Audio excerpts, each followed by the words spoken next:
ప్రతి నిమిషం ప్రతి సెకండు శ్వాసను గమనించాలి. ముందుగా మన గురువులైనటువంటి పత్రిజీ గారికి, సదానంద యోగ గురువు గారికి, మహా అవతార్ బాబాజీకి పాదాభివందనములు, కృతజ్ఞతలు.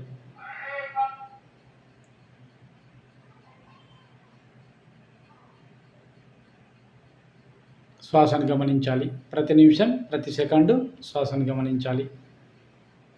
ఎన్ని ఆలోచనలు వచ్చినా అవన్నీ మంచి ఆలోచనలు భావించాలి. ఆ స్థితికి వెళ్ళాలి. అప్పుడు మన బాడీ లోపల ఎలాంటి అనారోగ్యం అన్నది ఉండదు.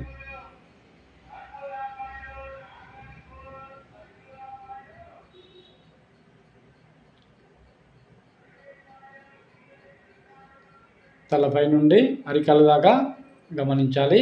తలపై నుండి అరికాల దాకా గమనించాలి.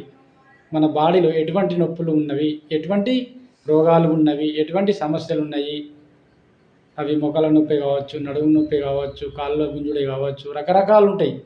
అవన్నిటిని ఏం చేయాలి, మనం ఎలా తగ్గించుకోవచ్చు? 100% మనం తగ్గించుకోవచ్చు. ఫుడ్ చేంజ్ చేసుకోవాలి, ధ్యానం చేయాలి. రోజుకు 1 గంట మినిమం. ఇంకా ఎక్కువ చేసినా పర్వాలేదు, కానీ తక్కువ అయితే చేయొద్దు. ఒక మనిషి ఏజ్ ఎంత ఉందో అంత చేయాలి. ఎక్కువ చేసినా పర్వాలేదు, కానీ తక్కువ చేయకూడదు. ఎందుకనంటే మన శరీరానికి ఆహారం ఎట్లా అందిస్తున్నామో ఆకలి అయినప్పుడు, అట్లాగే మన ఆత్మ అంటే పరమాత్మ, పరమాత్మ అంటే దైవం. ఆ దైవానికి మనం ధ్యానం అందిస్తే ఈ శరీర నొప్పులన్నీ వెళ్ళిపోతాయి అన్నట్టు. దానికి ఆకలిది, ఆ ఆత్మ అంటే పరమాత్మకు ఆకలి తీరక ఈ నొప్పుల రూపకం తీసుకొస్తుంది మనకు.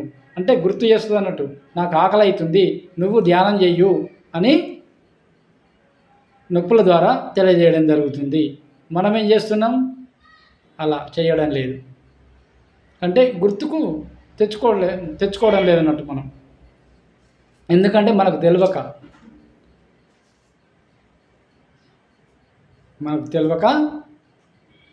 చేయడం లేదు. తెలిసినా మనము కొన్ని పట్టించుకోవడం లేదు. అందుకే ప్రతి నిమిషం ప్రతి సెకండు శ్వాసను గమనించాలి.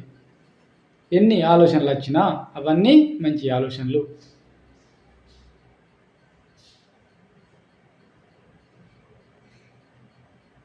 ప్రతి నిమిషం ప్రతి సెకండు శ్వాసను గమనించాలి. తలపై నుండి అరికాల దాకా గమనించాలి. శ్వాసను గమనిస్తూ ఆలోచన దృష్టిని మనకు ఎక్కడ నొప్పులు ఉన్నాయో అక్కడ కరెక్ట్ పెట్టాలి. బాణం గురి చూసి కొడితే ఎలా పోతుందో అలా కరెక్ట్ గురి పెట్టాలి. ఖచ్చితంగా ఆ గురువులు నయం చేసిండ్రు, అయిపోయింది. ఒక డాక్టర్ల కంటే చాలా చక్కగా టెస్టులు చేసిర్రు, వైద్యం చేశారు, అయిపోయింది. ఖచ్చితంగా నయం అయిపోయింది. ఎవరు కళ్ళు తెరవరాదు, చేతులు విడరాదు.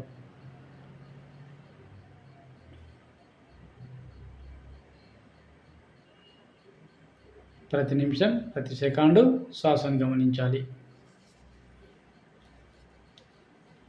ఎన్ని ఆలోచనలు వచ్చినా అవన్నీ మంచి ఆలోచనలు.